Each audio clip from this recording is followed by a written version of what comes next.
నేను మంత్రి అయినా అంటే దానికి కారణం మీ మమకారం. ఏ దేశం ఎగినా, ఎందు కాలిడినా, ఏ పీఠం ఎక్కినా, ఎవరేమన్నా పొగడరా నీ తల్లి భూమి భారత్ని అంటారు. అందుకే ప్రపంచంలో నేను ఎక్కడ పోయినా నేను గర్వంగా గల్లా ఎగిరేసి చెప్తా, నేను సిరిసిల్ల ఎమ్మెల్యేని గల్లా ఎగిరేసి చెప్తా.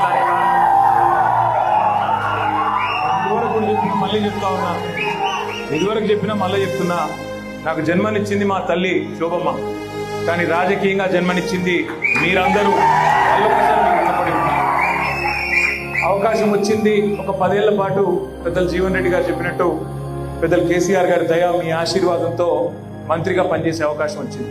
కల్వకుంట్ల తారక రామారావు అని నేను తెలంగాణ రాష్ట్ర మంత్రిగా అవకాశం వచ్చినప్పుడు మీరు తలెత్తుకునే విధంగా, మీరు గర్వపడే విధంగా, మా ఎమ్మెల్యే మంచిగానే పనిచేస్తున్నాడని చెప్పుకునే విధంగా పట్టణాన్ని కానీ గ్రామీణ ప్రాంతాలని కానీ నా శాయశక్తులా నేను ప్రయత్నం చేసిన.